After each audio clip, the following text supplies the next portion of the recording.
시청자 여러분 안녕하십니까? 썰전 라이브 시작하도록 하겠습니다. 공수처가 지난해 4월 미래통합당 당시 김웅 후보와 제보자 조성은 씨의 통화 내용, 녹음 파일 2건을 복원했는데요. 이 파일 안에는 김웅 당시 후보가 조성은 씨에게 고발장은 우리가 만들어서 보내주겠다.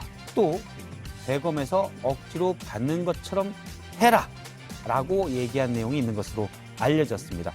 실마리가 조금씩 나오고 있는데요. 이 부분 살펴보도록 하고요. 그리고 대장동 의혹 관련해서는 50억 클럽 명단을 국민의힘 한 의원이 이게 명단이다라고 밝혔는데 이 진열을 두고 논란이 있습니다. 역시 같이 살펴보도록 하겠습니다. 오늘 패널은 더불어민주당의 장경태 의원 그리고 국민의힘 윤석열 후보 캠프의 김병민 대변인이 준비하고 있습니다. 뉴스 설기는 어떤 내용이죠?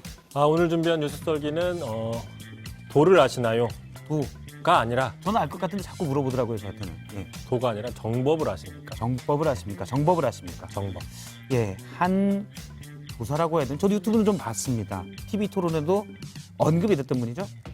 알겠습니다. 썰기에서 자세히 들어보고요. 영끌 인터뷰는요. 네, LH 주택공사에서 하는 매입 임대 주택 사업을 있었는데 그 아파트에서 하자가 발생하면서 예. 피해를 호소하는 주민들이 좀 늘어나고 있습니다. 당사자를 직접 연결해서 자세한 얘기 좀 들어보겠습니다. 네, 썰전 라이브 본격적으로 시작합니다.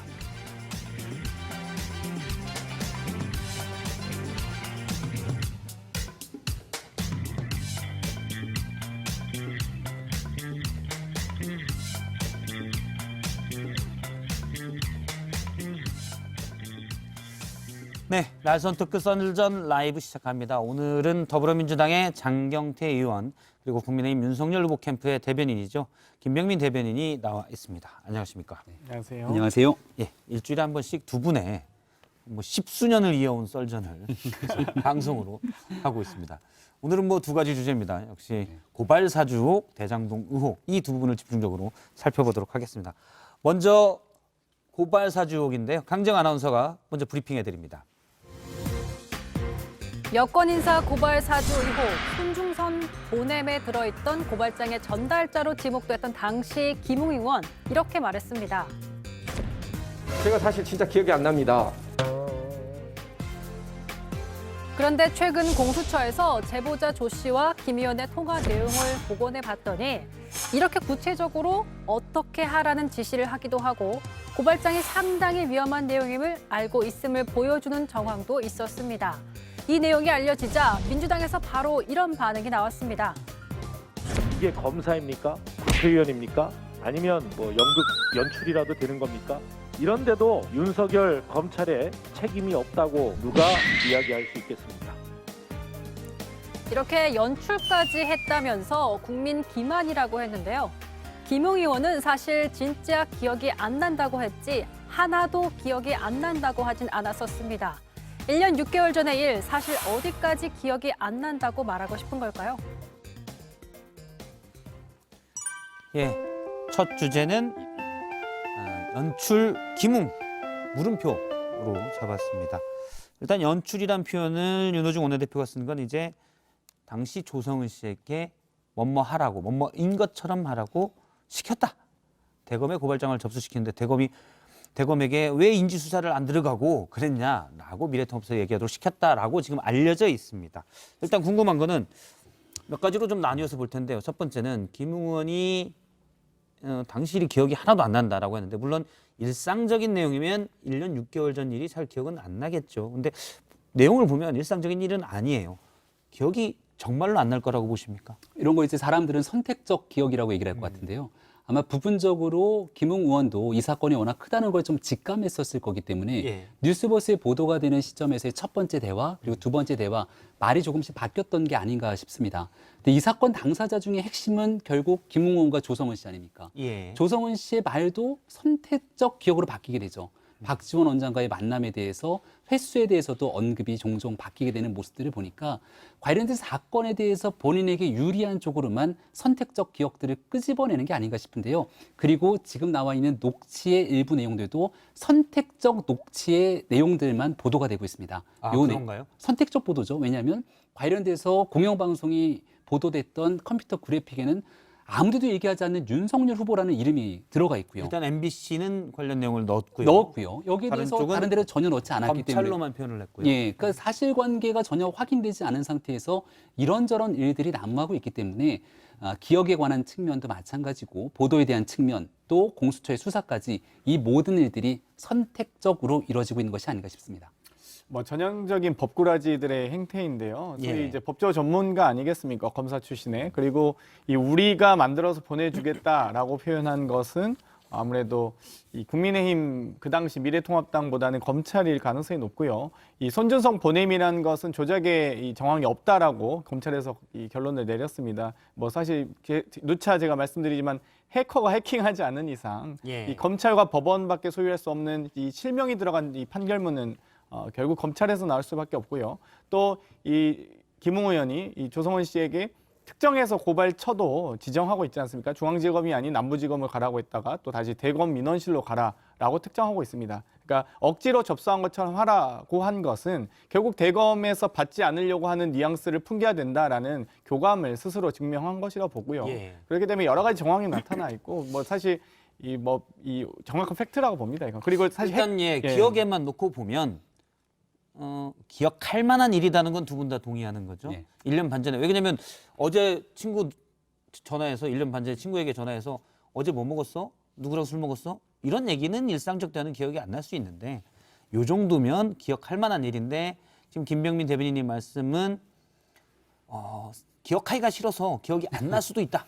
선택적 기억으로. 그렇게 볼 여지들이 또는 있습니다만 그렇거나 또는 거짓말이거나 둘 중 하나. 그럴 여지가 하나 있고요. 네. 하지만 이제 김웅 의원 측에서 한 번쯤 생각을 조금 더 해본다면 당시 4월 초, 4월 당시 총선이 있었던 선거운동이 막 진행됐을 때였고 예. 관련된 내용들을 받고 급하게 던졌다 이렇게 하면서 본인은 정신없이 나왔던 것을 그냥 전달만 했을 뿐이라고 얘기를 하지 않습니까? 예. 그리고 실질적으로 조성은 씨와 이 내용들이 긴밀하게 주고받았다면 이렇게 심각하게 고발을 사주했을 것이라면 고발 행위 절차로 이어져야 되는데 고발이 당시 되지는 않았습니다. 4월에 되진 않았죠. 예, 그러니까 김웅 의원 측에서 한번 생각을 해본다면 선거 때 매우 정신없이 바빴을 때 왔던 것들을 전달했을 뿐 그 당시 통화 내용에 대해서도 어떤 내용이 있었는지는 잘 기억하지 않는다라고 김웅 의원 측에서는 아마 이런 얘기를 할 수도 있겠다는 생각이 듭니다. 사실 저는 결정적 증거는 다 나왔다고 봐요. 그러니까 예를 들면 이 내용이 뭔지도 모르면서 중앙지검이 아닌 남부지검 혹은 대검 민원실로 가라라고 하는 정황이나 그러니까 이 내용을 모르고서야 그 어떤 고발처를 어떻게 특정할 수 있겠습니까? 그리고 본인은 기억 안 난다고 주장하고 싶겠죠. 왜냐하면 이 사안 자체 같은 경우는 군인이나 검찰이나 경찰은 선거법 위반이 아니고요. 형법상 선거방해죄라고 해서 최고형이 징역 10년입니다. 사실상 이게 사실로 밝혀질 경우에 손준성 검사 같은 경우는 징역 10년인 거죠. 그렇기 때문에 이 사안 자체가 엄중하다라는 걸 당연히 잘 인식하고 있었을 거고요. 그 또 출처가 일반 평검사 본인이 그냥 사건 기록 보다가 이 내부 정보를 이용해서 활용한 것이 아니라 대검의 수사정보정책관이라고 하는 사실상 이 검찰총장이 국정원장 아니겠습니까? 그쪽에서 이미 나온 정보이기 때문에 이 사안이 얼마나 무겁고 중요한 사안인지 당시 검찰총장이 윤석열 총장이었기 때문에 더 그 깊이를 알고 있었을 겁니다. 예. 그러면 일단 두 분을 볼 때는 정황상은 요 정도 내용이면 김 의원이 일단 기억할 만한 일이다라는 걸로 좀 정리를 하고요. 물론 김 의원 주장은 다를 수도 있습니다. 그러면 이번 통화 내용, 사실 이 내용을 직접 파일 자체로 들어보면 좋겠지만 공수처 취재를 통해서 이러이러한 내용이 있다라고만 현재 알려진 상황입니다.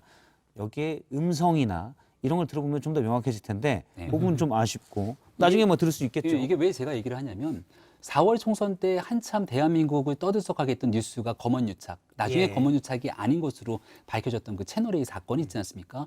처음에는 관련된 녹취의 일부를 따서 언급하니까 세상이 깜짝 뒤집어지는 것처럼 한동훈 검사장에 대한 악의적 프레임이 씌워지죠.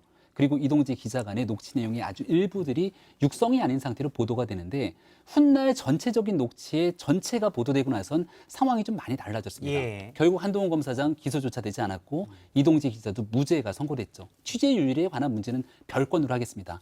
이 건에 대해서도 토막된 내용들을 바탕으로 우리가 지켜봤을 때 문제가 있는 것처럼 보이지만 전체의 풀 버전들을 보게 됐을 경우는 상황이 좀 다를 수도 있다. 그래서 공수처를 비롯한 검찰이 이 정부가 금과 옥조처럼 여겼던 것이 뭡니까? 피의사실 공표하지 말아라 라는 건데 선택적인 피의사실 공표를 공수처가 딱 어느 시점에 지금 국민의힘의 경선이 어제부터 이틀 동안 진행되고 있는데 자로 잰 듯이 맞춰서 선거에 영향을 주려는 행위 아니냐 이런 의심까지 받고 있는 상황입니다. 일단 공수처에서 나왔는지 검찰에서 나왔는지 혹은 경찰에서 나왔는지 많은 이제 수사기관이 예, 수사하고 예. 있었기 때문에 그걸 특정하기는 어려우신 것 아, 같고요. 그렇군요. 그리고 검언 유착 관련돼서도 법원에서 형사처벌의 대상으로 책임을 면제한 것이지 그런 일이 없었다고 이 판결한 것은 아니었습니다. 그러니까 그래서 언론인으로서 윤리 의식을 가지고 취재 윤리를 위반했다라고 재판 판결문에 나와 있잖아요. 그러니까 뭐 없었던 일이 아니기 때문에 분명히 검사와 언론인과의 커넥션은 분명히 존재했다 이렇게 말씀드릴 수 있을 것 같고요. 어찌되었건 저희가 박지원 원장을 만난 뭐 이런 물타기는 의미 없는 것 같고 이 검찰과 이 군인 혹은 경찰 이런 이 공권력이 선거에 개입하느냐 안 개입하지 않았느냐 그리고 이 공권력이 어떤 특정 정당을 통해서 사주를 통해서 고발이 이루어졌느냐 안 이루어졌느냐 이것만 확인하면 되는 겁니다. 일단 그 말씀하신 대로 지금 장경태 의원님 얘기대로 미래통합당의 당시 김웅 후보, 지금은 의원이 개입이 됐다면 녹음 파일대로라면 네. 알려진 취재 보도된 내용대로라면 당이 개입된 건 맞다고 볼 수도 있잖아요. 이게 당이 개입된 것인지 아니면 당이 개입됐다면 김웅 의원이 왜 조성은 씨를 통해 갖고 이 내용을 하려고 했을까에 대한 궁금증이 하나 남습니다.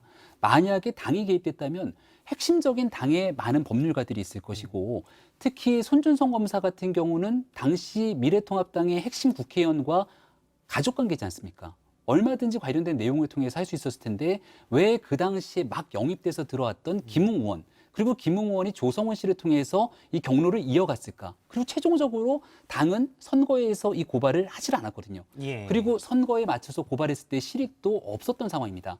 그래서 지금 김웅 의원과 조성은 씨 간의 이 대화 내용 그리고 둘 간에 오갔던 관계 자료 속에서 무슨 일들이 있었는가에 대한 진실을 저희도 너무 밝히고 일단 싶고요. 당이 조직적으로는 좀 더 봐야 될 수도 예. 있지만 김웅 의원 본인이 당시에는 이제 후보, 미래통합당 후보이기 때문에 네. 당의 주 인사인 셈 아닙니까? 그분에 대해서는 역시 또 당도 걸리는 거 하지만 아닌가요? 당의 그 선거를 진두지휘하는 주요 인사였다면 얘기가 좀 다르겠습니다만 전체 선거에 나갔던 한 명의 후보가 특정한 인사와 같이 나눴던 이 주고받았던 내용들만 갖고 결과가 성립되지 않았는데 당이 조직적으로 행동했다고 보기에는 예. 저는 아직은 무리가 있다고 아니 봅니다. 그 총선 후보자셨잖아요. 예. 그럼에도 불구하고 이 당의 주요 이 직책들을 맡게 되어 있는데요. 그리고 검찰 출신인 소위 이 김웅 의원도 또 그리고 조성은 씨도 결국 미래통합당의 선대위 부위원장 등의 이제 주요 직책을 맡았습니다. 그리고 이 자료가 결국 당무실장 또는 이 정정식 의원 이 당시 원래 황교안 대표가 비대위로 김종인 대표로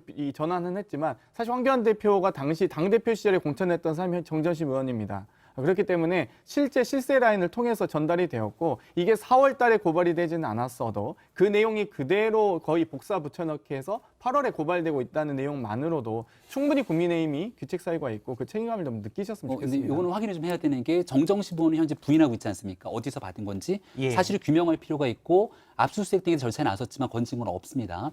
그리고 조성은 씨에게 전달이 돼서 이게 당의 핵심적인 지도부라든지 의사결정 라인으로 전달이 됐다면 거기에 대한 의혹을 제기할 수 있을 건데 조성은 씨가 이 내용을 당에 전달하진 않았다는 거잖아요. 구두로만 한번 언급했을 정도다. 그 이후로 추가적으로 밝혀진 사항은 없습니다. 따라서 핵심적인 전달 내용들이 있다면 거기에 대한 의혹들을 추가로 제시할 수 있을 텐데 현재까지는 그렇게 나아가기에는 석연찮은 부분들이 많다는 제가 겁니다. 궁금해서 좀 여쭤본데 당에서 두 분 이제 당 네. 활동을 하시니까요. 네. 이런 게 접수되면 우리가 이제 주민센터처럼 접수번호 723번 네.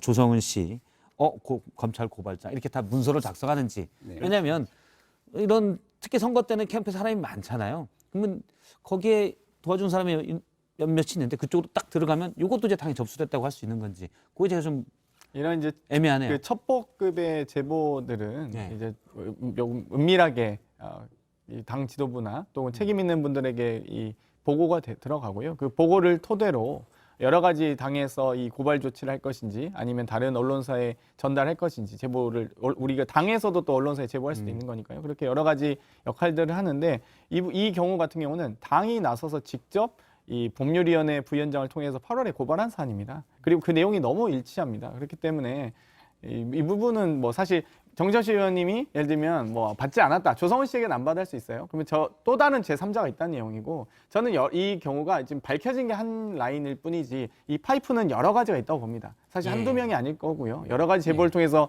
이 만약 정전시 의원이 조성은 씨에게부터 자료를 받지 않았으면 또 그 3자로부터 받아서 결국 8월에 고발한 내용만큼은 부인하진 않을 거라고 그 봐요. 상식에서 아까 접수번호 얘기를 하셨잖아요. 예. 그런 게 있을 리가 없죠. 그럼 선거 때는 어떻게 움직이냐면 저 대통령 선거 기간 아닙니까? 예. 여러 가지 첩보들이 오면 같이 텔레그램 대화방이 있건 아니면 단체 대화방 등을 통해서 왔던 내용들을 서로 공유를 하게 되죠. 예. 그러니까 상식의 관점에서 조성은 씨가 김웅 의원에게 전달을 받았습니다. 진짜 고발을 해야 되는 심각한 기획이 있는 거예요. 그럼 조성은 씨가 당의 누군가에게는 이걸 텔레그램을 통해서건 메신저를 통해서 전달을 해야지 예. 그 내용이 성립이 되지 않겠습니까? 근데 거기에 대한 얘기가 없는 거예요. 근데 이제 전달에 예. 누가 됐으니 4월 달에 예. 당시 당에 보좌관 그 원래 정점신군의 보좌관에서 받았다라고 했었는데 누군가 어떻게 중간에 경로가 돼서 그랬을 가능성도 있지 않을까요? 그래서 그걸 이제 조성은 거기서 씨가 폐기된 건 아닌 거잖아요. 스스로 정황상은. 밝혀줘야 되겠죠. 왜냐하면 그 휴대전화를 비롯해서 삭제됐던 내용들까지 포렌식으로 다 복구를 하고 있는 마당이기 때문에 예. 그 즈음에 받아서 통화됐던 내용들까지 있다면 전달했던 경우도 일반적 있지 제보인 않겠습니까? 상황은 그렇게 말씀하실 수 있는데요. 이 상황은 작성자와 혹은 공유자가 검찰로 지금 의심되는 상황 아니겠습니까? 선거에 개입한 정황이 이제 드러나고 있는 거고요. 또 이 김웅 의원이 기억이 안 난다고 하지만 고발처를 특정하고 있습니다. 이 내용을 늘 모르고서는 절대 특정할 수 없죠. 왜 이 고발장이 여러 가지 정보가 있을 수 있죠. 이걸 당이 고발할 수도 있고 언론에 뭐 또다시 제보할 수는 있겠지만 그것이 아니라 본인이 중앙지검이 아닌 대검 민원실로 가라라고 특정한 것은 내용을 보지 않고는 이런 이 해답이 나올 수가 없습니다. 자, 일단 현재까지 보도된 대로 녹음 파일이 복원이 돼서 김웅 의원의 관여가 확인이 된다면 김웅 의원이 이제 검사 출신이기 때문에 그러면 검사 물론 이제 중앙지검에서 얘기를 한 바 있습니다. 검사의 관여와 관여 사실을 확인하고 정황을 확인했다라고 한 검찰이 그래서 밝힌 바가 공수처로 있는데 이첩을 했죠. 이첩을 네. 했죠. 그 부분은 좀 더 명확해진다고 볼 수 있지 않습니까? 근데 검찰에서 그렇게 얘기를 하고 공수처로 이첩하고 난 다음에 그럼 뭘 확인한 것이냐? 고발장을 뭐 누가 썼다는 것이냐? 예. 실질적으로 확인했다는 것은 손준성 보냄이라고 하는 파일 자체가 조작됐을 가능성이 없다고 했던 일반론적인 얘기를 한 것인데 무언가 검찰에서 핵심적으로 관여된 것처럼 언급했던 것에 대해서 검찰 내부에서도 문제가 있는 것 아니냐 이런 보도들까지 있는 상황입니다. 사건에 대해서 진실을 규명하는 건 분명히 필요한데 자칫 잘못 이 내용이 대통령 선거에 누군가 후보에게 타격을 주기 위한 방식으로 흘러가서는 안 된다는 얘기를 거듭 드리는 거고요. 예. 문제가 있으면 빨리 밝혀야죠.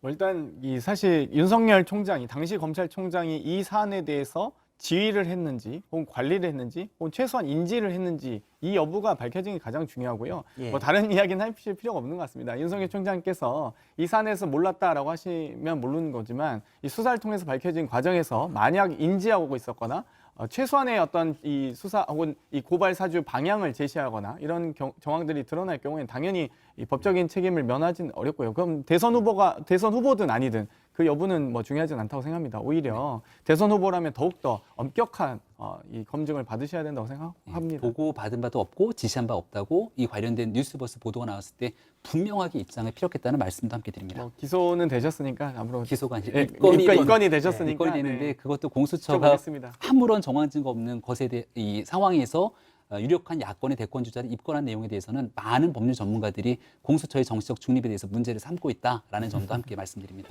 알겠습니다. 고발사주 의혹 지금 일부 실마리로 좀 더 접근한 것들이 있어서 양측의 여야의 입장을 들었고요. 예,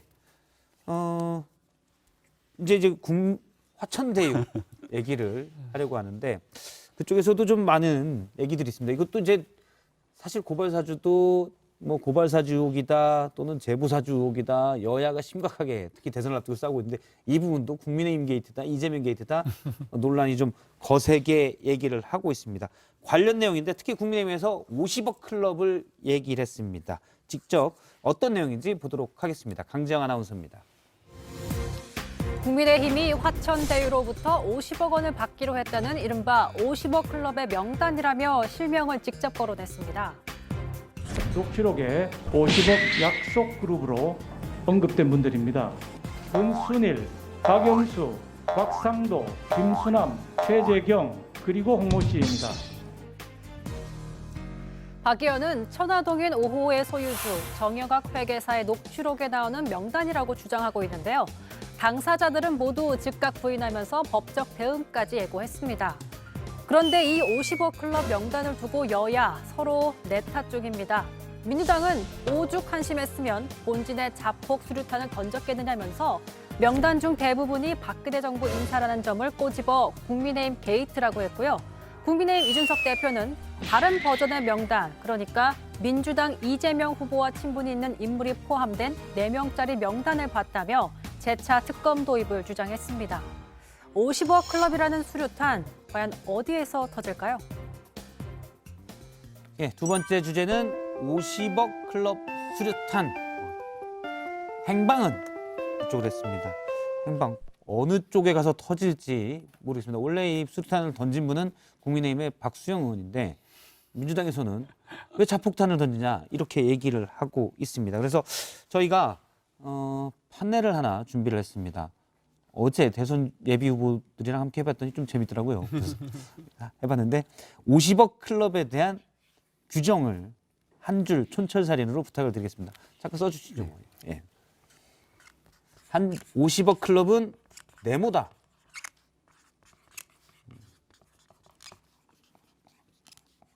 예. 먼저 김병민 대변인부터 볼까요? 될까요? 보이십니까? 드시면은 네, 빙산의 일각이다.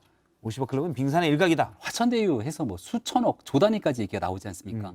이러다 보니까 뭐 5억, 10억, 50억 여기에 대한 숫자 감각이 무뎌지고 있는데 이 50억 클럽에 실제로 어떤 돈들이 갔는지 분명히 확실하게 살펴야 되는데요. 여야 가리지 않고 성역이 있어서도 안 됩니다.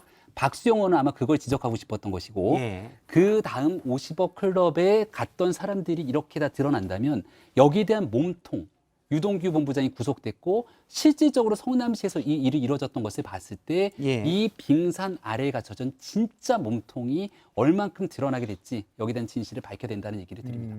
그러면 일단 50억 클럽을 두고 얘기한다면 50억 클럽이 수면 아래 이제 빙산에 이렇게 있고 빙산 조금만 올라가 있잖아요. 있는데 다 연결돼 같이 있잖아요. 일체로 돼 있는다고 보는 건지. 연결이 돼 있습니다. 다 연결이 그리고 있다고 거기에 연결돼 있는 가장 빙산에 보이는 건 도드라져 보이는 거잖아요. 눈길을 가장 끄는 건 누가 뭐래도 권순일 대법관. 예. 이재명 지사의 대법 판결에 영향을 미쳤던 인사로 볼 수 있고 왜 하필이면 김만배 씨가 대법 판결이 있기 전에 대법원을 찾아갔을까라고 하는 일련의 상황들과 다 맞물려 돌아가면 그 빙산 밑에 뭐가 있을지는 많은 국민들께서 충분히 상상할 수 있다고 봅니다. 예. 일단 뭐 주장을 하셨고 네. 장경태 의원님도 네, 저는 국힘과 남이가라고 했습니다. 여기 역시 민주당의 주장이고요. 네, 뭐 이 여러 가지 지금 박수영 의원님께서 처음 말씀을 하신 건 아니었습니다. 이 50억 클럽의 존재에 대해서 이준석 대표가 먼저 언급을 했고요. 예. 또 그저께 저희 국토위원회에서 국정감사 국토위에서 문정복 의원님이 이 발언 언급을 하셨었습니다. 50억 클럽을 공개할지 안 할지 고민이 된다라고 하셨고요. 아마도 그 정보를 우리가 저희 더불어민주당도 어찌됐건 일정하게 파악하고 있는 것을 고려해서 국힘 원내지도부나 박수영 의원님 개인의 판단으로 하셨을 가능성이 좀 낮다고 봅니다. 오히려 국힘 원내지도부에서 좀 일정하게 판단하셨을 것 같고요. 이게 오히려 국정감사 끝나고 공개되는 것보단 국정감사 중에 공개돼서 묻혔으면 좋겠다라는 바람이 작용한 게 아닌가라는 추측을 해보고요. 여기서 언급됐던 6분 중에서 5분이 모두가 다 국힘과 뭐 뗄래야 뗄 수 없는 상황입니다. 아마 이쯤 되면 이 50억 클럽 언급을 혹은 대장동 이 사업 자체를 괜히 건드렸다. 건들면 건들수록 지금 솔직히 말씀드리면 단 한 명도 지금 더불어민주당 의원이 나오고 있지 않습니다. 지금 다 지금 국민의힘 소속이거나 예를 들면 권순일 대법관, 양승태 대법원장의 추천을 받은 박근혜 대통령이 임명했던 대법관이었습니다. 박영수 특검은 결국 여야 합의로 특검을 했지만 윤석열 후보를 이 특검 팀장으로 임명한 사람이고요. 곽상도 의원은 뭐 말할 것도 없이 박근혜 정권의 민정수석이었습니다. 김수남 박근혜 정권의 마지막 검찰총장이었습니다. 최재경 민정수석까지 뭐 이뿐만이 아닙니다. 뭐 원유철 미래통합당 대표나 신영수 전 국회의원이라든지 이경재 최순실 변호사, 뭐 강찬우 지금 지검장 이야기도 나오지만 앞으로 좀 더 밝혀질 거라고 봅니다. 아무튼 이 모든 분들이 참 왜 이렇게 국민의힘 또는 윤석열 후보와 인연이 있는 분들이 참 많이 나오실까? 그리고 심지어 이 최대 주주였던 김만배 씨의 누나가 마침 또 이 급매물이라고 하는 윤석열 후보의 부친의 집까지 그렇게 어떻게 그 숨어 있는 집을 찾아서 또 하셨는지 바로 제가 옆집 공인 중개사까지 갔더니 매물 등록이 안 돼서 몰랐어요. 바로 딱 손사래부터 치시더라고요. 정말 마법 같은 일들이 너무 자꾸 또 얘기가 많습니다. 딴 데로 가면 그 얘기를 또 반박을 대변인이니까 길게 하실 것 하실 같아요. 것 같아요. 반박해야 될 게 너무 길어지는데 예, 예. 어디까지 얘기했죠? 뭐 너무 많은 얘기를 아무튼 하셔갖고 그런 마법들이 대부분 네. 다이 자, 그래서 이제 정리를 해서 지난번에도 엮여 있다. 말씀드렸듯이 네. 저희가 이제 티키타카를 추구하고 있는 정리해서 방송이기 때문에 얘기하면 예. 말씀 써서, 예. 네. 말씀하셨던 건 국민의힘에 수많은 사람들이 있다는 거잖아요. 그러니까요. 그럼 제가 민주당이면 굉장히 불만족스러울 것 같아요. 이 사람들한테 수사가 안 들어가고 있지 않습니까? 권순일 대법관이 그렇게 박근혜 정부랑 관련 있는 사람이라면 여기에서 화천대유의 고문을 맡고 이재명 지사의 대법의 판결에 영향을 미쳤다? 심각한 상황에 검찰의 수사가 들어갑니까? 지금 이 모든 일들에 대한 50억 클럽에 검찰의 수사의 속도가 잘 미치지 않는 것 같습니다. 그래서 특검을 하자는 것인데 왜 특검을 거부하는지 도저히 이해할 수가 없는 것이고요. 수사 잘하고 있습니다. 한 가지만 더 얘기를 하면 민주당이 나온 사람이 없다. 민주당은 항상 핵심적인 곳에 들어가 있거든요. 그래요? 이재명 성남시장이 당시 이 대장동 게이트의 설계라고 자청을 하고 있는데 핵심적인 성남시장이 있고요. 오늘 나왔던 보도에 따르면 화천대유에 근무하고 있는 당시 성남도시개발공사를 실제로 설립을 추진했던 성남시의회 의장이 더불어민주당 소속입니다. 그 의장이 화천대유의 직원으로 근무를 하고 있더라. 이걸 네. 어떻게 바라봐야 될까요? 일단 뭐 2012년까지는 또 새누리당 소속이었다가 당적을 많이 또 있다가 바꾸셨더라고요. 요 예. 성남도시개발공사를 설립하는 과정들을 거치면서 의장이 당선되고 나서 민주당으로 건너갔는데 무튼 중요한 것은 이런 일들에 대한 검찰의 수사가 언론의 보도의 속도를 전혀 따라오지 못하고 있다는 겁니다. 걱정과 우려되는 건 증거인멸, 휴대전화도 못 찾고 있죠. 여기에 유동규 전 본부장 검찰의 압수수색 나오기 전에 오피스텔 계약해서 그 텅텅 빈 오피스텔에 들어가 있는 엉뚱한 수사를 하고 있는데 이러한 일들에 대해서 만족스럽지 않다면 특검을 해야 되지 이 않겠습니까? 민간 개발로 될 뻔한 것을 공공과 민간이 50대 50으로 나눈 설계를 했다는 말 자체가 그러니까 말로써 설계라는 표현을 하신 거고요. 사실 이 대부분의 이런 여러 가지 정황들 그 뭐 2014년 15년 당시에 이 뭐 빚내서 집사라고 했던 최경환 부총리부터 시작해서 여러 가지 부동산 시장 위축됐던 것부터 박근혜 정권과 이 남경필 경기도지사 모두 다 또 국민의힘 소속이었습니다. 그러면 그 당시에 일개 성남시장이었던 소위 이 기초단체장이 그런 어떤 대단위의 개발을 하면서 비자금을 조성할 목적으로 했다면 당시 박근혜 정권의 검찰은 직무유기를 한 것인가요? 국정원은 가만히 있었을까요? 이 남경필 경기도의 이 감사 권한이 있는데 이 부분은 다 그럼 다 방치하고 이 구경하고 있었을까요? 저는 그렇게 생각하지 않습니다. 2014년, 15년에 당시에 서슬퍼런 이 박근혜 정권 시기 아니었습니까? 그걸 가지고 마치 핵심적 역할을 민주당이 했다? 그때 민주당이 어떻게 야당인데 핵심적 역할을 합니까? 사실 상식적으로 얘기가 안 되죠. 일단 그 앞서 6명은 박수영 국민의힘 의원의 주장입니다. 예. 50억 클럽에 이 6명의 이름이 나온 걸로 녹취록에 있더라. 정영학 회계사의 주장인데 지난번 나오셨을 때 장경태 의원님이 돈은 리스트를 다 또 봤다. 같은 리스트인가요? 리스트라고 질문하셔서 말씀을 드렸었는데요. 사실 이게 리스트가 중요한 게 아닙니다. 딱 리스트가 그리고 있는 사안도 아니고요. 이게 스토리가 있는 사안입니다. 스토리. 여러 이 김만배 씨가 여러 대장동 개발하는 과정에서 이 여러 가지 이 채권 채무 관계에 얽혀 있는 부분이라든지 또 법조 인맥을 동원해서 여러 이제 이 김만배 씨도 소위 여러 고발 사주를 했다 이런 또 의혹도 있고요. 예. 이 얽히고 얽힌 이 법조 거래가 있습니다. 이 법조 거래 과정에서 그 당시에 실세로 보였던 이 곽상도 민정수석 당시 법률구조공단 이사장이었죠. 이분의 또 이 힘이 필요했다. 혹은 또 그 당시 최재경 이 민정수석 당시에 이분의 힘이 필요했다. 여러 가지 이 스토리가 있기 때문에 그거는 그러면 그 이른바 녹취록에 나온 내용이다라는 건 아니고 당시에 이제 장경태 의원님이 말씀하신 거는 조사를 해서 뭐 여러 가지가 여러 있는 가지, 네. 파일들 마치 정리한 것 같은 그런 말씀이신 뭐 거죠. 제보도 녹취록 내용은 있었고, 아니고. 네, 그렇습니다. 녹취록은 아니었습니다. 이준석 예. 대표는 본인이 알고 있는 내용이랑 50억 클럽 명단과는 좀 다르다. 세 명만 갖고 이렇게 얘기했는데 네. 제가 그래서 다른 사람에게 물어보니까 나도 잘 모른다. 관계자에 물어보니까 네. 이준석 대표가 가지고 있는 리스트는 뭐 다른 겁니까? 그러니까 지금 친하잖아요. 예, 이준석 대표 친한 걸로 알고 있는데 친했잖아요.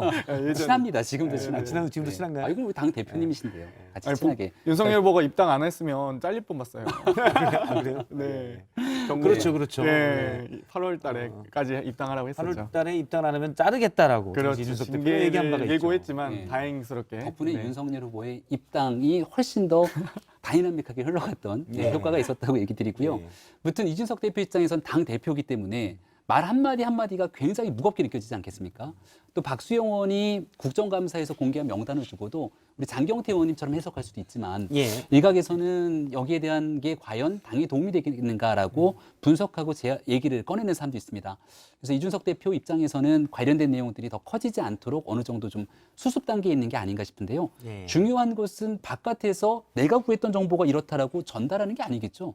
핵심적인 정영학 회계사의 녹취록이 있는 것이고 그 녹취록을 중심으로 수사에 들어가서 수사기관이 국민 앞에 진실을 밝혀야 되지 않습니까? 진실을 밝혀야 될 수사기관이 제 역할을 못하게 되니까 국회에서 국정감사에 어쩔 수 없이 면책특권을 활용한 이런저런 얘기들을 꺼내는 건데 예. 박수영 의원 덕분에 한 가지 확실하게 나온 건 성남시의회도 문제가 있는 것 같다. 그리고 오늘 보도에 민주당 성남시의회 의장 문제가 빵 하고 터졌죠.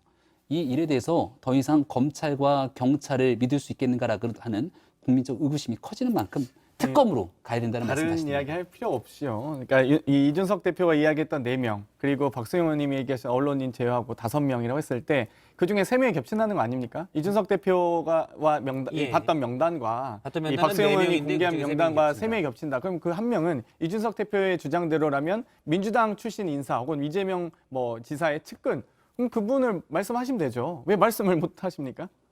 그러니까 만약에 자당의 자폭 발언이 아니라면 민주당과 관련이 있다면 민주당 얘기하세요.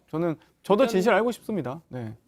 네, 왜 안 하세요? 네. 그거를 뭐 당에서 굳이 해야 될 이유가 있을까라는 생각이 드는데요. 일단 그 부분에 대해서 이준석 대표는 요즘 안 친하신가 봐요. 이준석 그러니까요. 대표가 한 말을 정확히 기억을 못 하셔서 이준석 대표는 친해요. 네. 확인해서 말씀드리겠다라고 한 바 있습니다. 뭐- 그 한 명에 대해서는. 아니 네. 본인 당 대표시니까 누구나 지금 국정감사 또 정기국회 시즌이니까요. 면책 특권을 활용해서 여러 가지 국민의 알 권리를 충족하는 그러라고 국민들이 궁금해하는 사안을 질의하고 뭐 대기업 재벌이든 어떤 공공기관의 장차관이든 질문할 수 있는 권한이 있기 때문에 예. 국회의원이 있는 겁니다. 일단 박수영 의원이 주장한 6명의 50억 클럽. 예. 아노스 클럽도 아니고 어쨌든 50억 클럽이 있는데 서로 두 말씀드리면 서로 니네 편이다. 아니 저희 편에 한 명도 없어요. 진짜 네. 한 명만 얘기해 서로 주세요. 니네 편이다. 근데 그 심지어 성남시 그래서- 의장도 네. 당선은 새누리당으로 당선되신 분이잖아요. 그리고 솔직히 이제 원래 이긴 편이 네. 내 편하면서 꼭 이렇게 넘어오신 분들이 지금 계세요. 그래픽이 나오고 있는데 네. 보면 네. 이제 권순일 전 대법관을 두고 네. 지금 국민의힘에서는 당시 이재명 지사의 공직선거법 선거 대법 재판에서 무죄 판결에 힘을 실었기 때문에 저 이재명 편 아니냐 이 얘기인 거죠. 그리고 박영수 특검은 네. 이제 당시 국정농단 특검이었으니까. 근데 또 곽상도 의원은 명확하게 니네 편이라고 하실 건 아니죠. 저는 오징어 게임에서의 편가르기 같다는 생각이 드는데요. 네. 게임에서 이렇게 네 편, 내 편 편먹다가 또 상황이 오게 되면 편을 막 바꾸지 않습니까? 저는 이 화천대유에 등장하는 많은 인물들은 이게 정치적 이해관계에 따라서 편을 먹는 게 아니라 금전적인 이익, 자신들에게 필요한 내용을 바탕으로 편을 먹는 상황이 아닌가 싶은데 예. 그 편을 어떻게 불법적으로 먹었는지를 살피자는 게 국민적 얘기지 않습니까? 근데 과거에 누구랑 친했다, 누구 정당 소속이다? 아니 여기서 비호하면 문제가 되는 건데 비호 안 한다니까요? 예. 문제가 있으면 다 밝혀야죠. 열심히 밝히기- 검찰과 경찰이 근데 수사 검찰과 중입니다. 경찰이 수사를 잘 못하고 있다는 평이 정말 지배적인 상식이고 경찰이 관련된 수상한 자금 인출 내역들을 확인하고 난 어느 다음에 나라 상식인지 모르겠는데 수사가 진행이 안 됐고 수사가 제대로 진행됐다면 남 변호사가 유의자적 미국으로 가갖고 근데 저렇게 있을 수 특검을 있겠습니까? 하면요. 제가 보기엔 이 말씀은 특검을 하자는 얘기는 지금 이 올해 넘기자는 얘기거든요. 그러니까 예. 이 수사 결과를 발표하려면 예를 들면 특검을 하려면 뭐 상시 특검도 있긴 합니다만 아직까지 한 번도 상시 특검이 가동된 적은 없고요. 이 여러 가지 이 특검법이 통과되고 나서 특검법을 어떻게 제정하는 것도 아마 여야 합의하는데도 아마 제가 보기엔 최소 1, 2주 걸릴 겁니다. 특검법 발의되고 나서 국회의장이 이 특임검사, 그러니까 특별검사 추천을 요청하면 대한변협이 또 후보를 추천하고 7일에 또 대통령께서 또 지명하고 또 그 특별검사가 이 수사팀을 구성하고 사무실 구성하고 이 수사 결과를 다 이첩받아서 다시 수사를 가는데 제가 보기엔 아무리 최소한으로 짧아도, 그러니까 아무리 짧아도 한 달은 걸립니다. 그리고 그 수사가 다시 한번 진척이 되려면 제가 보면 두 달, 네. 3달 이렇게 걸릴 텐데 그걸 네. 자꾸 특검하자고 하시니까요. 아니 그래서 검찰이 지금 열심히 수사를 하고요. 지난 2016년도의 상황을 보더라도 처음에 형사8부에서 시작됐던 수사가 미진하다 그래서 특별수사본부가 출범되고 특별수사본부가 수사를 하고 있는 와중에 특검이 합의가 됩니다. 특검은 특검대로 준비를 하고 특별수사본부가 충분히 수사했던 내용들을 트럭으로 몇 대 실어서 특검에 인계를 하게 되는 거죠. 지금 수사 열심히 해야 됩니다. 지금 수사를 열심히 안 하면 나중에 지금의 수사가 훗날의 수사 대상이 될 수 있으니까. 수사 검사 입장에서 어떠냐면 특검법이 딱 발의되거나 혹은 특검법이 이제 제정될 수 있다라고 예상이 되면 수사하기 싫어지죠. 그걸 수사를 제대로 안 하면 오히려 나중에 수사의 수사를 대상이 방해하는 되니까요. 게 될 수 있습니다. 오히려 수사 의지를 꺾는 조치가 될 수 있습니다. 2016년도의 상황을 면밀하게 돌아보시기 바랍니다. 2016년은 이 최순실 특검은 이게 사례가 좀 다르죠. 왜요? 그때는 예. 엄청난 2천만의 국민들이 촛불 들고 일어났을 때 지금 이 아니겠습니까? 코로나 시기 때문에 집합금지여서 그렇지 화천대유 사태로 정말 국민들이 성난 민심들을 저는 그렇게 오도해서는 안 된다고 생각합니다. 예. 일단 뭐 특검 얘기를 하셨는데 그럼 양측 주장이 첨예하게 다르니까 말씀하신 이제 국민의힘 네. 입장에서는 그래 우리 편이든 니네 편이든 특검에서 제대로 조사해보자 이거지 않습니까? 맞습니다. 곽상도 의원이든 뭐 박영수 특검이든 간에 우리 편이든 뭐 누구 편인지 모르겠지만 아무튼 다 조사해보자는 건데 그러니까 혹시 이재명 후보도 있는지 조사해보자라는 거죠? 다 같이 하자는 거예요. 문제가 있으면 곽상도 의원직 사퇴하지 않습니까? 감옥에 가 있는 이상직 의원 국회의원 사퇴합니까? 그러니까 이런 게 기본적으로 문제가 있으면 죄송하다고 하고 사퇴하고 관련된 수사를 받겠다는 거예요. 근데 민주당에서는 문제가 있어도 조국 전 장관 사태처럼 절대로 문제가 없다고 마지막까지 버텼지만 수사 결과를 통해서 진실이 드러나지 저도 이제 않습니까? 민주당 쪽에 궁금해서 물어보니까 곽상도 의원과 네. 지금 대선 후보 유력 대선 후보인 이재명 후보랑 무게가 같냐 특검에서 같이 털자라고 하면 이게 말이 되냐 돈의 이런 무게가 얘기도 다르죠. 하더라고요. 50억의 무게와 지금 화천대유를 통해서 수천억의 돈이 어디로 흘러갔는지 무게도 비교할 수 없을 정도의 차이가 있다고 생각합니다. 그러니까 이렇게 예. 기우제 특검이라고 하죠. 그러니까 제발 원래 제발 기우제 특검이란 말이 그러니까 있습니까? 인디안식 제가 기우제. 이 표현을 만들어봤는데요. 그러니까 그냥 제발 지금 이재명 지사와 이 연결고리가 단 하나라도 하나라도 있길 걸려라. 바라는 마음, 하나라도 걸려라 이런 마음으로 특검 얘기하시는데 검찰과 경찰이 제대로 수사하고 있고요. 만약에 수사가 부족하다 하시면 특검도 당연히 저는 받을 수도 있다고 봅니다. 다만 검찰과 경찰의 수사 결과를 보시고 아직 결과가 나오지 않은 상황 아니겠습니까? 보시고 이 나서 부분도 판단하시죠. 이 부분도 좀 짚어보도록 하겠습니다. 이번 사태에 대해서 국민의힘에서 이재명 후보 측을 강력히 지금 뭔가 있다라고 얘기하고 있는데 그 뭔가가 뭐냐고요? 근데 이제 유동규 본부장 측근 이낙연 중에 측근. 캠프에서도 같은 얘기를 하고 있습니다. 특히 점점 말이 세지고 있는데요. 서른 이낙연 캠프 공동선대위원장의 오늘 발언을 들어보겠습니다. 시장이 배임 혐의가 있을 가능성이 얼마든지 있는 사안인데도 불구하고 그런 위기, 일테면 후보가 구속되는 상황이 왔다. 이거 우리가 가상할 수 있단 말이에요. 민주당에서 절체절명의 위기가 되는 거죠. 예, 장경태 의원님은 뭐 특정 캠프에 지금 들어가 있는 건 아니죠? 네, 저희는 후보가 없어졌습니다. 네. 물러나셨죠? 네. 아, 그렇죠. 네. 알겠습니다. 그러면 지금 서른 의원의 얘기는 어떻게 보십니까? 그러니까 지금 이제 경선을 하다 보면 이 정치적 경쟁 관계에서는 여러 가지 다양한 아이디어와 발상이 나올 수도 있고 또 이 합리적 의심 플러스 기대적 의심 같은 것도 있습니다. 본인이 바라는 대로 의심도 하고 싶을 텐데요. 좀 약간 과하다는 생각이 듭니다. 이제 아무래도 이 여러 가지 뭐 정말로 의혹이 좀 합리적 의심을 할 만한 정황이 있다고 하면은 뭐 할 수도 있겠습니다만 이 너무 이 서슬퍼런 박근혜 정권 또 남경필 경기도지사 산하에서 일어난 일을 이걸 가지고 어떤 의혹이 있다 혹은 의혹이 지금 밝혀진 어떠한 실마리도 없는데도 불구하고 하자고 하는 건 조금 무리이죠. 네. 서른 의원의 주장이 무리다. 네, 서른 의원의 주장은 유동규 전 본부장이 구속에 기인하고 있겠죠.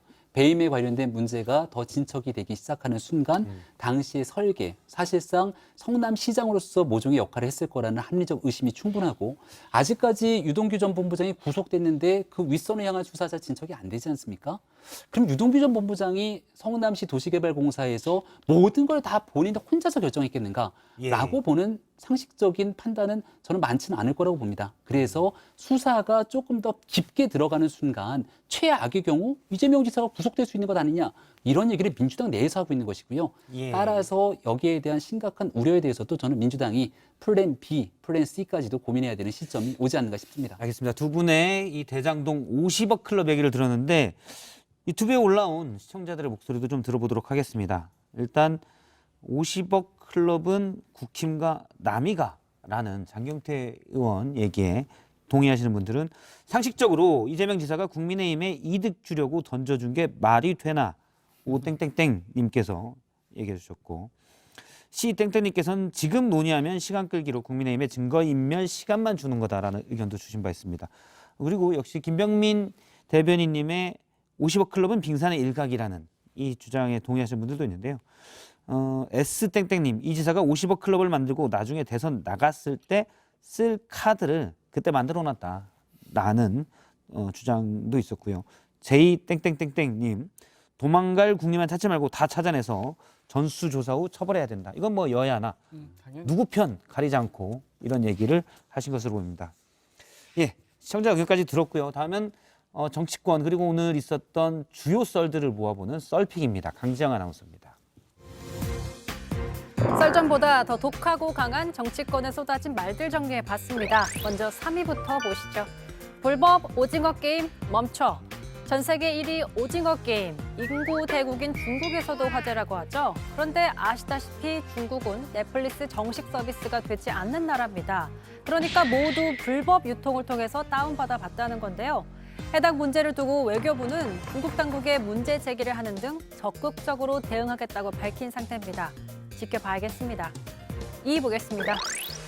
이번에도 어정심. 자, 어차피 정의당은 심상정이라는 말이죠. 하지만 정의당 당내 경선 결과 심상정 후보와 이정미 후보가 결선 투표까지 치르게 됐습니다. 오늘 아침 두 후보가 결선을 향해서 보였던 자세는 조금 달랐는데요. 심 후보는 좀 치열한 경선을 열망했던 당원들의 뜻이 실현됐다며 정의당의 승리를 이끌 후보는 본인임을 강조했고요. 이 후보는 확실한 새로운 변화를 만들어보라는 명령으로 받아들인다라고 밝혔습니다. 과연 어정심은 이번에도 유효할까요? 1위 보겠습니다. CCTV는 알고 있다. TV 토론 직후 두 사람의 삿대질 언쟁 공방이 진실게임 양상으로 가는 모양새입니다. 물리적인 충돌은 없었나요? 없죠. 네, 없었습니다. 그건 옆에 후보들도 있고 있을 수 없는 일이고. 어제 페이스북에 쓴 대로입니다. 그대로 더 이상 고칠 것도 없고 실제로 몸을 밀지 그대로만 팩트입니다. 예. 한 사람은 면전에 삿대질을 했다. 또 한 사람은 악수조차 뿌리쳤다. 엇갈린 주장인데요. 유승민 캠프에선 CCTV까지 확인하자고 한 상황입니다. 두 사람 토론장 안에서도 밖에서도 치열하게 싸우는 모습이네요. 여러분이 픽한 오늘의 썰은 무엇인가요? 예, 세 가지의 썰을 강지영 아나운서가 소개했는데요.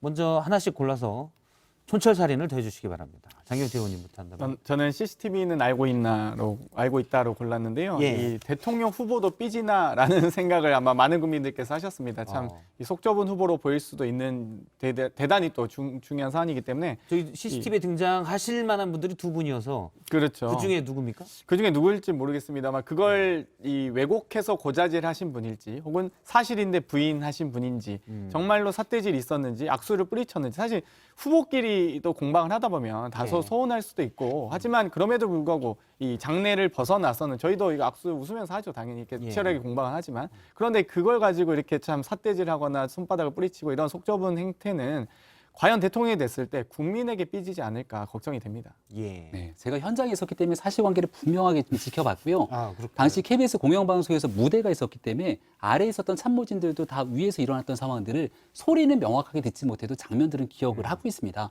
그리고 토론이 끝나고 나면 악수를 하고 지나가게 되는데 관련됐던 질문들에 대한 사실관계에 대한 몇 마디 얘기를 나눴고 다소 약간 표정들이 좋지는 않았지만 지나갔거든요. 그 자리에서 밀치거나 손으로 찌르거나 하는 행동들이 있었으면 현장이 가만히 있었겠습니까? 어제 보도에서 뭐 밀쳤다라는 얘기도 있었는데 그런 얘기들까지 오늘은 뭐 나왔잖아요. 그런 얘기는 아닌 것 같아요. 그래서 그 보도가 처음에 나왔을 때는 윤석열 후보 캠프 입장은 전혀 반영되지 않은 채 유승민 후보 캠프 관련된 내용들을 바탕으로 기사가 써서 상당히 캠프도 당혹스러울 수밖에 없었고 여기에 대한 진실 규명을 위해서 언급을 했던 게 얽히고 설켰는데요.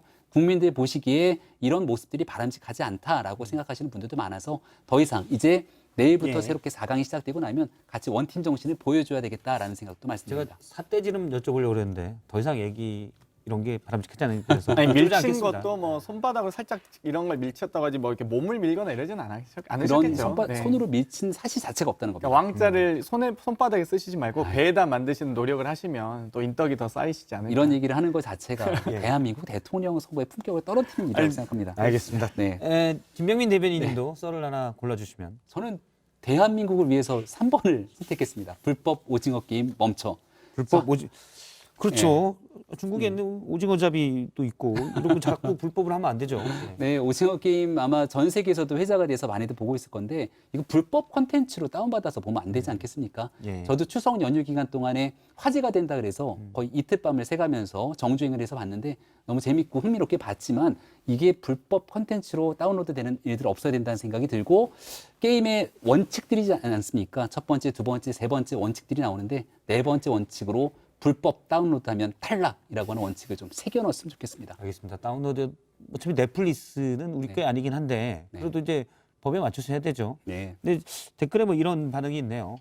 우리나라는 지금 50억 게임이 화두여서 50억 게임은 그냥 뭐 그렇죠. 남의 돈이다. 456억이고 뭐 내 것도 아닌데. 오징어는 다리가 10개지만 예. 이 50억 게임은 다리가 몇 개일지 모르겠습니다. 아 그렇군요. 네, 이 리스트가 아마 예. 아무튼 제가 등장인물만 한 20명이 돼요. 그래서 알리바바 20인인가 싶을 정도 우리 김재현 최고께서 하셨더라고요. 그 말씀도. 그래서 예. 아마 더 등장인물들이 다 국민의힘 출신으로 더 많이 나오실 것으로 예상이 됩니다. 지금 구속돼 있는 분은 유동규 전 본부장입니다. 알겠습니다. 두 분의 치열한 토론 여기까지 들었습니다. 고맙습니다. 고맙습니다. 감사합니다.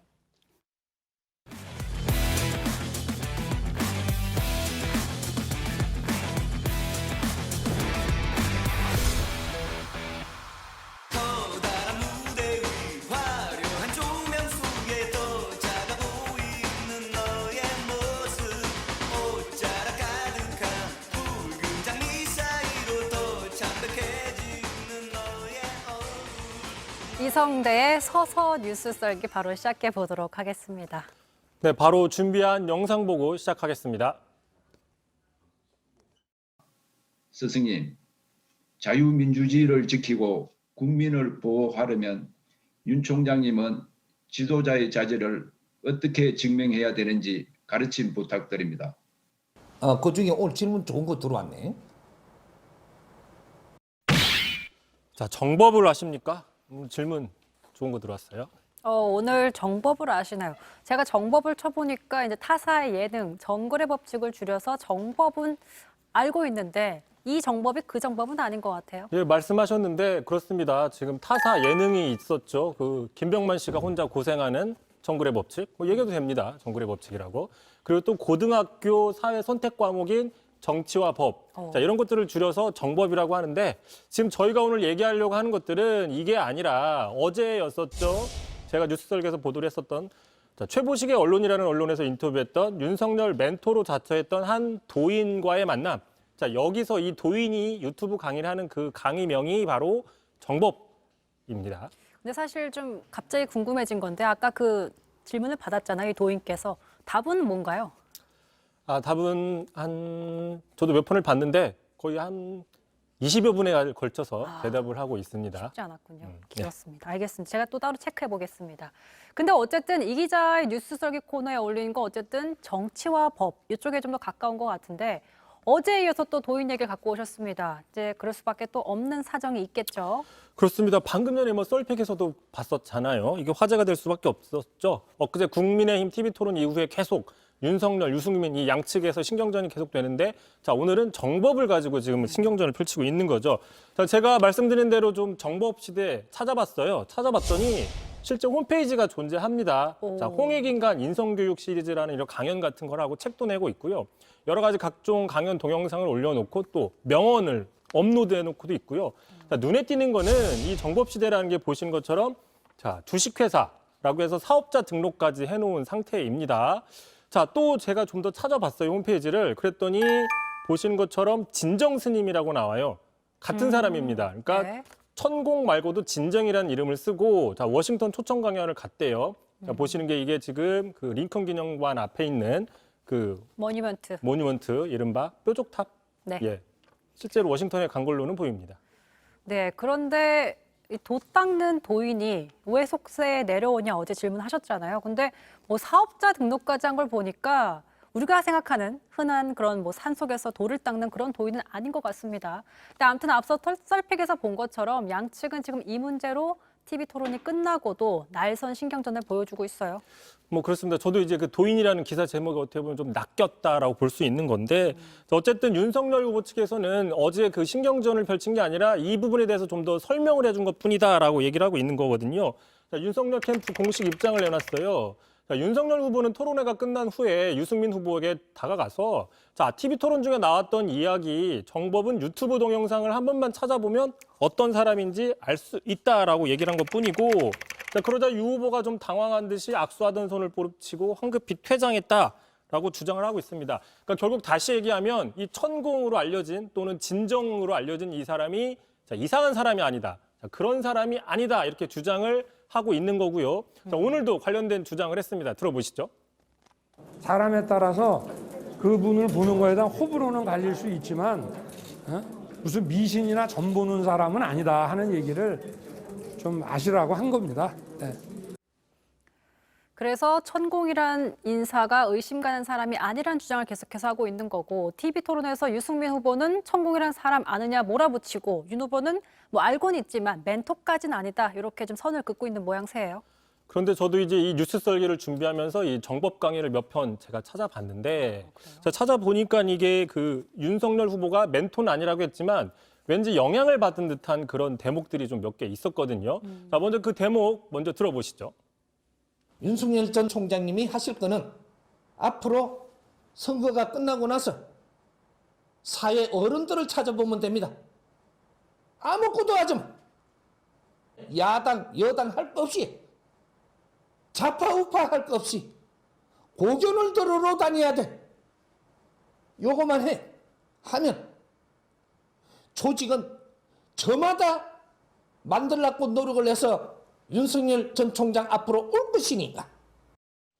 자, 다시 정리를 해보면 첫 번째, 아무것도 하지 말고 좌우 진보를 막론하고 사람들을 만나서 의견을 들어라. 고견을 들어라. 두 번째는 그렇게 하면 여러 가지 조직들이 먼저 만들어서 올 것이다라는 이야기인데요. 네. 이 강연이 4월 5일이었습니다. 4.7 재보선 직전에 이루어졌던 강연인데 실제로 보시면 자, 윤석열 후보가 총장 퇴직하고 정계 입문할 때까지 4월, 5월, 6월까지 보시면 자, 노동복지 전문가 정순국 씨 찾아가서 만났고요. 뭐 진보 학자들도 만나고 또 경제, 골목길 경제학자, 청년 관련된 그런 교수들도 만났고요. 이렇게 다양한 사람을 만났습니다. 그 와중에 그러다 보니까 윤석열 후보는 조용한데 정말 윤석열이 없는 윤석열 팀 같은 거는 속속속 등장하고 있었다.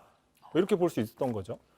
그러니까 물론 듣고 보니까 사실 결과론적으로 봤을 때는 뭐 정법 강기대로 정치적 행보를 했다고 단언할 수는 없지만 유승민 후보 측에서 어쨌든 여전히 이제 정법 강의하는 이 천공, 진정 스님에 대한 의구심을 갖고 있을 수밖에 없는 포인트가 있어요. 스님이 아니라 스승님. 스승님입니다. 아, 네. 진정 스승님. 네. 네네. 진정 스승님이라고 하는데 네네, 어쨌든 자, 유승민 후보 측에서는 이렇게 반박을 하고 있습니다. 하도 보라고 그래가지고 나도 한번 직접 봤다. 이거 유승민 후보의 직접 이야기죠. 봤더니만 자, 뭐 별로 따르고 싶은 생각이 없었다. 이런 거 볼 시간에 윤 후보는 정책 준비를 해야 되는 거 아니냐. 굳이 다른 사람에게까지 권할 정도는 아니었다라고 얘기했고요. 캠프는 한 발 더 나아가서 이 정법 시대를 가지고 역 공격을 펼쳤습니다. 자, 유승민 후보 측 캠프에서 이렇게 얘기를 했는데 자, 권유한 대로 정법 시대 몇 편을 봤더니 자, 김일성 3부자 통일을 이뤄내고 영웅 중에 영웅 집안이 되어서 노벨 평화상을 받게 된다라는 맨정신에 듣기 어려운 이야기가 나온다. 안보 문제마저도 무속인의 지령대로 할 것이냐라고 비판을 했습니다. 자, 여전히 유승민 캠프 측에서는 이 정법, 천공이라는 이 사람을 무속인으로 간주하고 있는 거죠. 그러니까 사실 저희가 뭐 특정인이 무속인이나 뭐 역술인인지 그 여부는 중요하지 않아요. 엄밀하게 따지면. 사실 뭐 대선 후보가 가진 공약, 비전이 더 중요한 거잖아요. 자, 더 화제가 되는 거 아마 그쪽에 문제가 되지 않을까 싶습니다. 근데 이성대 기자 몇 편 보셨다고 하셨잖아요. 권할 만한 내용이라고 좀 어떻게 본인 개인 취향에 맞았습니까? 저는 뭐 오징어 게임이 더 재밌습니다. 잘 빠져나가세요. 알겠습니다. 두 번째 썰 주제 보여주시죠. 자, 두 번째 바로 보겠습니다. 여러분 이거 다 거짓말인 걸 아시죠? 저는 그런 삶을 살아오지 않았습니다. 자, MB와 같거나 혹은 괜찮거나. 자, 이제 대선철이라 그런지 MB의 이 장면 더 자주 보이는 것 같습니다. 얼마 전 이준석 대표도 논란이 커질수록 이제 지지율이 오른다. 이게 뭐 MB식이다. 이런 라디오에서 인터뷰를 하기도 했었는데 이걸 왜 가져오신 거죠? 네, 그렇습니다. 다름 아닌 그 친문계 핵심으로 불리죠. 민주당의 윤건영 의원이 오늘 대장동 이슈 이 문제는 MB 사례와 유사하다. 이런 좀 눈에 띄는 흥미로운 주장을 했는데 먼저 한번 들어보시죠. 저는 이번 대선에 미치는 영향은 좀 제한적일 거라고. 이명박 대통령이 당선될 때는 온 국민이 다 쓰는 누구 겁니까라고 찾았지만 747 공약에 호응을 했던 이익투표적 경향이 강했습니다. 예. 사실 2007년 대선 때 무능보다 부패가 낫다라는 말이 거론될 정도였습니다. 그러니까 MB 지지자들조차 MB의 부패와 부도덕성을 알면서도 그 추진력과 돌파력, 그러니까 잘 살게 해줄 거란 믿음에 더 지지를 보냈다는 분석이 나왔었는데 이번 대선에도 이런 흐름이 생길 수 있다라는 분석이 나온 거죠. 이게 또 이재명 후보에게 적용된다는 거고요. 그렇습니다. 그러니까 결국 이재명 후보가 최종 대선 후보가 된다고 하면 국정 수행 능력, 추진력, 돌파력 이런 것들에 기대를 걸기 때문에 대장동 논란은 큰 타격이 없을 것이다, 괜찮을 것이다 이런 주장을 내놓고 있다는 분석이죠. 물론 반면에 아까도 보셨지만은 그 이낙연 캠프의 서른 선대위원장 같은 경우에는 MB 사례 봐라. 결국에는 감옥 가지 않았느냐라고 얘기했고 오늘 같은 경우에는 이재명 지사 구속될 수도 있다는 식으로 세게 얘기를 하면서 지금 상당히 엇갈린 전망을 내놓고 있는 상황입니다. 그래서 MB와 같거나 혹은 괜찮거나라고 주제를 정하셨군요. 아무튼 뭐 민주당 내에서 MB 사례가 자주 거론되는 건 확실히 좀 흥미로운 상황이라고 볼 수 있어요. 그렇습니다. 아까 그 윤건영 의원이 이야기했던 이익투표 성향, 이 이익투표 성향 같은 경우에는 일반적으로 그 부패를 하더라도 일만 잘하면 된다. 그러니까 MB처럼 주로 보수 후보에게 선택적인 기대치를 갖게 되는 게 이런 게 반영이 된 게 일반적인 케이스인데 자, 지금 민주당 같은 경우에는 도덕성을 상위 가치로 보는 진보, 이런 민주당 계열의 후보에게 이익투표 성향을 기대한다라는 거는 지금은 조금 역설적인 상황이 아니냐, 뭐 이런 분석들도 있는 겁니다. 사실 지금 대장동 이슈를 가지고서 여야가 서로 내 탓을 하고 있기 때문에 국민들이 좀 유권자들께서 이런 흐름을 좀 가진 게 아닐까라는 생각도 듭니다. 야당에서는 역술의 왕자 논란이 이어지고 있고 여당에서는 MB 사례를 놓고 서로 다르게 해석하고 있고 참 대선이 더 가까워졌다는 생각이 듭니다. 이성대 기자 수고하셨습니다. 난 당신이 원하는 그런 사람 아니에요. 나를 다 안다 하지 마요. 나 당신이 네, 영끌 인터뷰 시간입니다.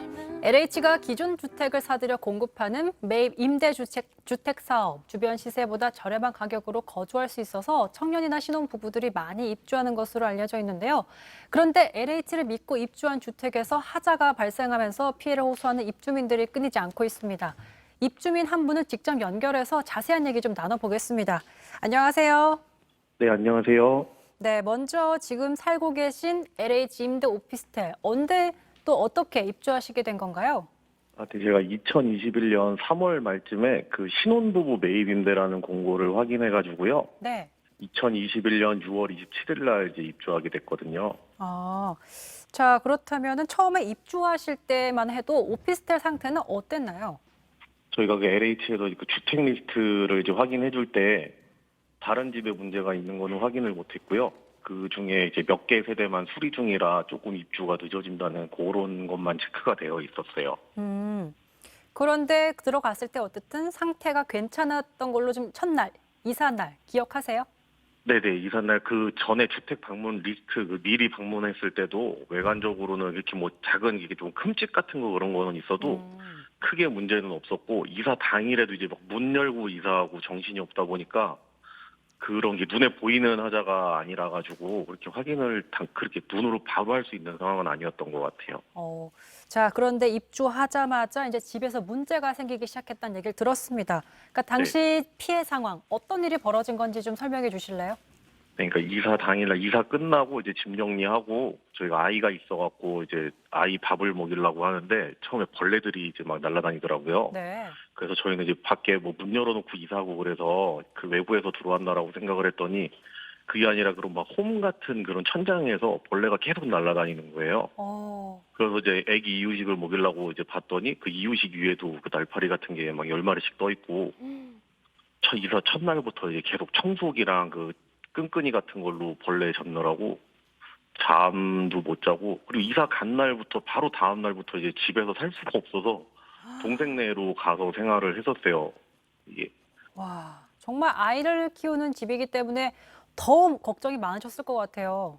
네, 아이 때문에. 그래서 이제 동생은 여기선 더 있어요. 애가 물도 못 마시고 뭘 할 수 있는 게 없어가지고 그래서 동생네로 우선은 먼저 약간 도망가다시피 갔던 것 같아요. 와, 이사 첫날부터 바로 벌레가 이렇게 들끓었다. 그럼 네, 바로 저녁부터요. 이제 저녁부터. 네, 이사하고 그날 저녁부터. 날파리가 막 엄청 이렇게 때를 지어서 몰려다녔던 거예요. 상황이 좀. 그게 네. 그냥 하루 그날 이제 첫날 가서 저희가 이제 한 저녁에만 한 거야 1,000마리 정도 가까이를 잡았고요. 그 둘째 날도 이제 확인하러 가서 거의 매일매일 한 1,000마리에서 2,000마리 가량 정도를 끈끈이를 한 2통을 썼거든요. 벌레 가득해가지고 네. 엄청 한 1,000마리, 2,000마리씩은 잡았던 것 같아요. 그래서 이렇게 집에서 벌레가 들끓으니까 바로 LH 측에 찾아가셨다고 들었습니다. LH 측에서는 네. 어떻게 좀 대응을 해줬나요? 그 제가 LH의 그 동영상이랑 사진들을 가지고 그냥 뭐 이렇게 회사도 못 가고 평일날 그냥 월요일 바로 다음날 갔어요. 갔는데 이제 보시고선 하시는 말이 이제 너무 심각한 것 같다. 이거는 뭐 방치하면 안 되겠다 해서 빠른 조치를 하신다고 관리업체 이제 그 건물의 관리업체랑 연결도 시켜주고 뭐 그래가지고 이제 조치를 처음에 받은 게 외부에서 유입되는 벌레일 수도 있으니까 뭐 방충망이랑도 급하시니까 먼저 해봐라 그래갖고 이제 그렇게 하고 방역은 그 방역업체도 이제 일정이 있고 그러니까 당장에 할 수 없다고 그래서 그 방역일체 잡힌 날짜까지는 집에서 생활을 못했던 것 같아요. 그러면 밖에서 어느 정도 생활을 하신 거예요? 본인의 집에서 못 제가 사시고. 그 동생네가 다행히 바로 그 옆 동네라서 제가 이번에 그래서 이 동네로 이사 온 건데 한 보름 정도는 거의 주 생활은 동생네에서 하고 이제 집에 와서 벌레 잡고 이제 정리하고 이제 뭐 그런 정도만 했던 것 같아요. 한 보름 정도. 보름 정도. 네, 이사한 네. 첫날부터 해서 보름 정도 밖에서 생활을 해야 했다. 네. 자, 들어보니까 청소업체와 방충망 설치까지 또 자비를 들어서 하셨다는 얘기를 들었습니다. 그러니까 LH가 이 부분에 대해서는 좀 책임을 지지 않았다는 걸로 볼 수 있을까요? 네, 이 부분이 이제 제가 이제 방충망 시공을 그 관리업체랑 이렇게 얘기를 하다 보니까 이게 뭐 외부에서 유입될 수도 있다고 얘기를 해서 그러면 외부 유입을 차단할 수 있는 방법을 찾다 보니까 이게 뭐 미세 방충망을 시공을 하면 아무래도 외부에서 유입되는 게 좀 적을 수도 있다. 그 혹파리라는 게 나오는데 엄청 작거든요, 걔가. 그래서 LH 측에다 이제 문의를 드렸죠. 이거 방충망을 설치하라 그러는데 어떻게 해야 될까요? 그랬더니 LH 측에서 이제 하라고 그러면 그거라도 먼저 하셔야 될 것 같다 그래서 했어요. 근데 이제 추후에는 이게 뭐 보상이 안 된다고 그 매입 총 담당자 뭐 부장님인가 계신데 그분이 뭐 이거 직원이 잘못 말한 것 같다고 이 부분은 뭐 죄송하다고 그러고 네. 뭐 이제 급한 사람이 물 떠먹는다고 급한 사람이 뭐 먼저 이렇게 막 나서서 하신 거라고 자기네들은 뭐 이 부분에 대해서는 보상을 해줄 수 없다고 하고 그리고 이제 방역이 한 번은 했어요. 너무 심해서 2주 후에 집에 들어가게 된 계기가 네. 1차 방역을 했어요. 근데 그 방역을 하려면은 그 방역 약이 독해가지고 뭐 옷이나 그런 것들을 뭐 싸고 보양 작업이라 그러더라고요. 네. 그거랑 이제 방역이 끝나면은 약품들이 이제 뭐 마루 바닥이나 벽 같은 데 이렇게 다 묻어 있잖아요. 그렇죠. 그래서 그거를 청소하셔야 되는데 그 부분을 뭐 따로 해주신 게 없어요. 그래가지고 네, 지금 그것도 계속 얘기 중인 부분이에요. 그래서 결국에 이런 문제가 계속 반복되니까 결국 LH가 오피스텔을 대대적으로 공사하고 있다라고 전해지고 있습니다. 공사 지금 제대로 진행되고 있나요? 이게 공사가 왔다 갔다 해야 되고 뭐 서로 불편한 부분이 이제 생기는 부분이잖아요. 네. 그래서 이제 LH 측에서 약속을 해준 게 이제 공사랑 이사 관련 이제 청소 이렇게 해가지고 3개를 완벽하게 해주신다 그랬어요. 네.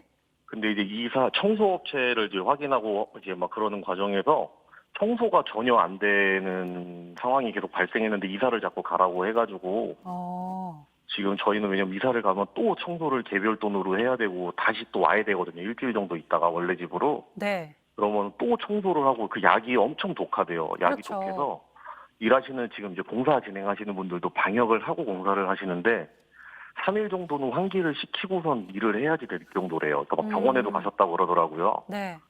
근데 그거를 저희한테 갔다 와서 그냥 대충 청소한 집에서 살라 그러는 거는 아닌 것 같다 그래요. 왜냐면 다 아이들이 있잖아요. 이 집 자체가. 그렇죠. 네. 신혼부부 매입임 되고 우선순위가 아이가 있어야 되는 집이거든요. 여기는. 그래서 지금 청소 문제 때문에 이사를 원래 하려 그러다가 지금 중단이 된 상태예요. 그럼 지금은 어디서 생활하고 계신 거예요? 지금은 뭐 그냥 이거 문제로 그냥 뭐 방역이나 그런 거 계속 공사 기다리고 있고요. 아이고. 네, 뭐 어쩔 수 없이 그냥 계속 지금도 피해가 발생하고 있어요. 그러니까 지금 뭐 저희가 잘 산다고 생각을 하는지는 모르겠는데 벌레가 방역하고 없어진 게 아니라 그냥 잠깐 안 나오는 거거든요. 아이고. 그리고 천장 부분 같은 경우는 네, 다 곰팡이가 쓸어가지고 곰팡이 이제 그런 것들도 애한테 안 좋다 그래갖고 이제 그런 것도 계속 걱정은 하고 있는 부분이에요. 네, 선생님. 마지막으로 이제 LH 측에서는 전목 방역 조치를 완료했고 임대료 감면, 이사 청소 비용을 지원을 진행 중이라 이렇게 밝혔습니다. 선생님께서 원하는 어쨌든 해결책은 뭐라고 볼 수 있을까요? 우선 가장 근본적인 거는 이걸 빨리 그냥 공사랑 그런 거 좀 완벽하게 처리를 해주셨으면 좋겠고요. 네. 저희가 이제 개인적으로 이 문제 때문에 발생한 피해 비용들이 있어요. 네. 그런 걸 LH에서 아직까지 뭘 해준 게 없거든요. 네. 근데 그런 것도 보상을 해주시면 좋겠고, 그리고 뭐 8월 말까지라고 이렇게 계산을 하셨다고 하는데 저희는 지금 현재도 피해를 받고 살고 있는 상태거든요. 네. 그러니까 그런 것도 좀 생각을 하셔가지고, 그리고 집마다 다 다른데 지금 일괄 보상으로 얘기를 하셨는데 차등 보상을 해가지고 피해가 많은 집은 보상을 더 해주고 맞죠. 없는 집은 그만큼의 뭐 피해 그거를 더 주던가 하더라도 약간 좀 보상은 차등으로 좀 보상이 돼야 될 것 같아요. 네. 알겠습니다. 너무 안타까운 소식이었는데요. 지금까지 LH 매입 임대 오피스텔에 계시는 세입자분과 얘기 나눠봤습니다. 인터뷰 고맙습니다. 네, 감사합니다. 네, 오늘 썰전 라이브는 여기까지입니다. 계속해서 뉴스룸이 이어지는데요. 저희는 내일 저녁 6시에 다시 찾아뵙겠습니다. 시청해주신 여러분 고맙습니다. 끝내 하지 못한 말들을 다시 한번 또 다시 삼켜 함께했던 그 추억들에 훌컥 눈물이 흐를 때면